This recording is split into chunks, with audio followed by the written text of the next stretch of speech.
Ngayon, ang sentro ng impeachment trial ni Vice President Sara Duterte ay ang 612.5 million pesos confidential funds ng Office of the Vice President at Department of Education. Pero bago tayo mag-conclude, maintindihan muna natin kung ano ba talaga ang confidential funds. Confidential funds are legal public funds. Hindi ito pork barrel. Hindi rin ito illegal fund. Ito ay pondong inilaan ng gobyerno para sa surveillance, intelligence support, confidential operations at pagprotekta sa mga informants. Kaya nga confidential dahil hindi lahat ng detalye ay pwedeng ilabas sa publiko. Ngayon, ang sinasabi ng prosecution sa pangunguna ni na Representative Jervy Luistro at Attorney Benjamin J. Tolosa Jr. ay may mga questionable liquidation, may COA disallowances at may mga pangalang gaya ng Mary Grace Piatos. Kaya para sa kanila, may betrayal of public trust and culpable violation of the Constitution.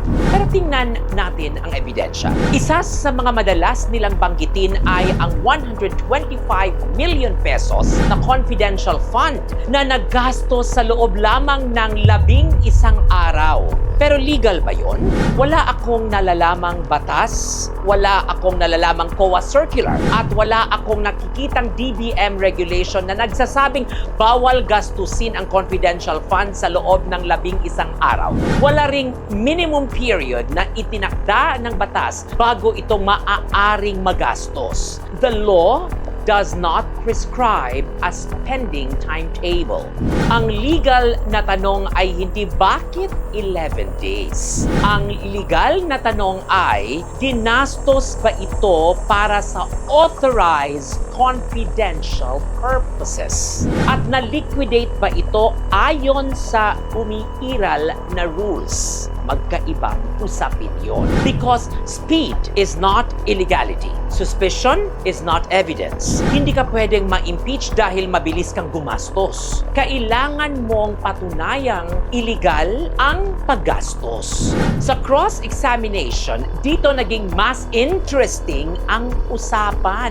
Si COA Supervisor Auditor Roderick Wamil ang isa sa mga tumestigo para nang i-cross-examine siya ni Attorney Michael Poa. Ipinakita ang 2014 SARO na nagpapatunay na mayroon ding confidential funds ang Office of the Vice President noong panahon ni Vice President Jejomar Binay. Ibig sabihin, hindi si Sara Duterte ang kauna-unahang Vice President na nagkaroon ng confidential funds. Hindi doon nagtapos. Tinanong din kung bawal ba ang paggamit ng aliases o code names sa confidential fund documents. Ang sagot mismo ng witness, silent ang joint circular.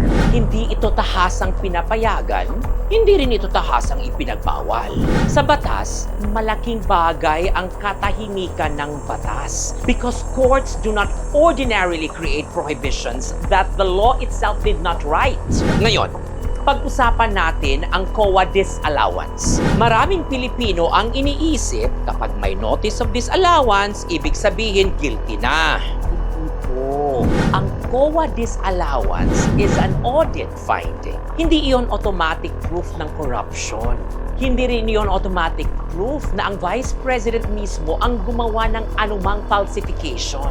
Maaari itong magresulta sa refund, maaari itong magbunga ng administrative liability. At kung may sapat na ebidensya, maaaring maging basehan ng criminal prosecution. Pero impeachment, ibang usapan yun.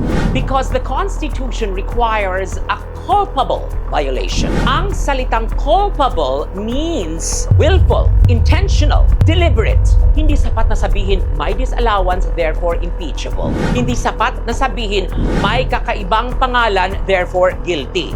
Kailangang patunayan ng prosecution na si Sara Duterte mismo ang nag-utos gumawa ng pekeng dokumento. Siya mismo ang nag-utos gumamit ng fictitious names. Siya mismo ang may intensyong labagin ang konstitusyon. At yan ang pinakamahirap patunayan. Dahil kung ang ebidensya ay umiikot lamang sa audit findings, procedural defects, at mga tanong tungkol sa liquidation, then perhaps you may have an audit issue. Perhaps you may even have an administrative issue. Perhaps, if supported by evidence, even a criminal issue. But do you already have a constitutional issue worthy of removing Vice President elected by millions of Filipinos? That is an entirely different question. At dito nagtatapos ang aking pananaw. Hindi ko sinasabing huwag i-audit ang confidential funds. Hindi ko sinasabing huwag managot ang sinumang nagnakaw ng pera ng bayan. Pero ang impeachment ay hindi shortcut para sa isang audit case. Kapag ginawa nating sapat ang COA findings, ang bilis ng paggastos o mga hinala bilang batayan ng culpable violation, binababa natin ang constitutional standard of impeachment. At bukas, hindi lang si Sara Duterte ang maaaring tamaan. Kahit sinong constitutional officer na hindi gusto ng nakaupong administrasyon, maaari ng gamiting target. At doon nagsisimula ang tunay na panganib.